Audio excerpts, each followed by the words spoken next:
This is Hidden Killers Week in Review. A look back at the most prolific stories of the week.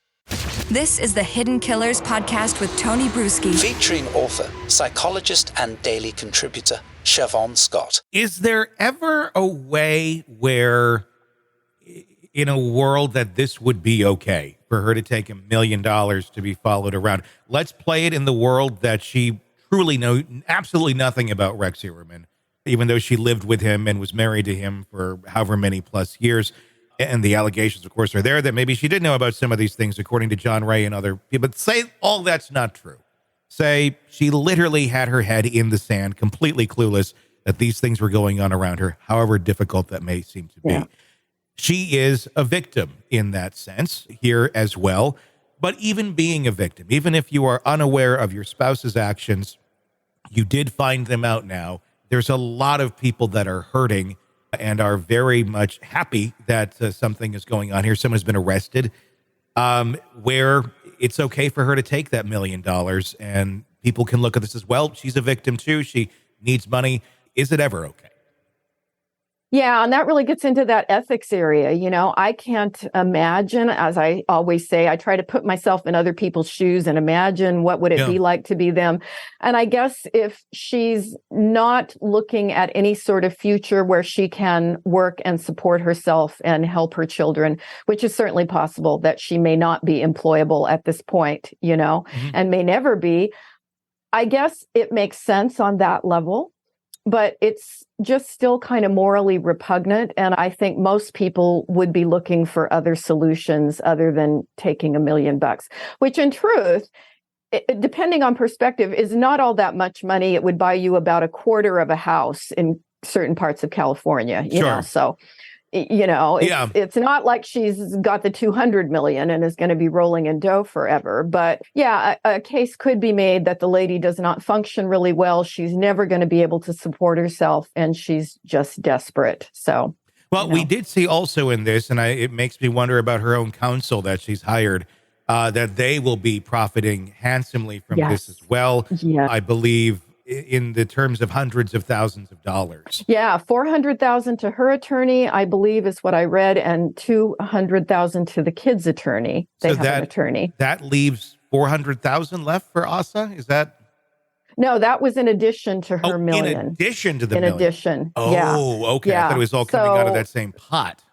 Right. So that made me concerned as well, you know, because she's probably taking advice and that, you know, again, where are the ethics when you throw money around? And there are ethics that are involved. There's laws even that are involved in things like this. The name of the law escapes me at this moment in time, but it's the same way O.J. Simpson couldn't profit off of a book, which he attempted to do years ago. It's that same sort of principle. Granted, Asa is a separate individual than Rex Heuermann, but what is stopping her from taking this $1 million and funding his defense? I'm assuming that's where probably a lot of it, at least in their mind right now, is intending to go. Does that not violate something? I maybe I'm wrong.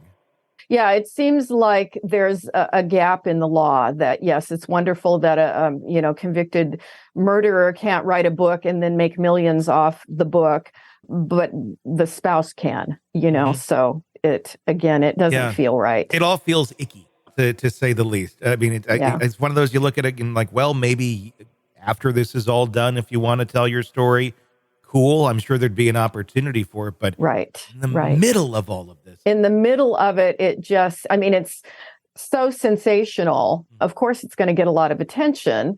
And I'm sure the Peacock Network is going to profit from it. But that just gives it another layer of ick. It does. Another way that I was looking at it, though, is this, and it's kind of what I've been calling like the jinx factor, the Robert Durst case. A lot came out in that documentary that did not come out in court. It ended up leading him back to court. It ended up leading to his own conviction.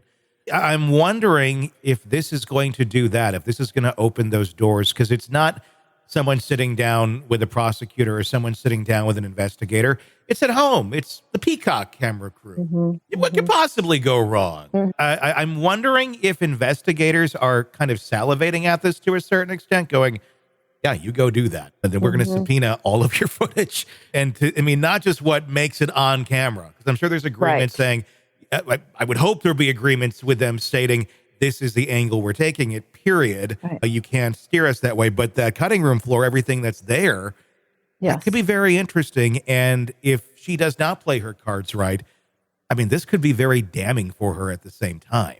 Yeah, very true. And you would think her attorney would be looking out for her from that point of view, too. Yeah. It really could go against her in many ways. But then the attorney also doesn't get the $400,000 or the $200,000. Yeah. So all of it is ick. All of it does not feel right. It just makes you wonder what's going to happen the next day. We get a headline. Yeah, it's never what you would expect No. with the Huerman situation. Yeah, a lot of strange things just layered on strange things. Without a doubt. Sick of the ads? We are too. Start listening with no commercials now and get access to all of our episodes in advance of everyone else. Become a True Crime Today Premium Plus subscriber on Apple Podcasts. Search True Crime Today Premium Plus on Apple Podcasts or go to our podcast page and sign up now. True Crime Today Premium Plus. Sign up now.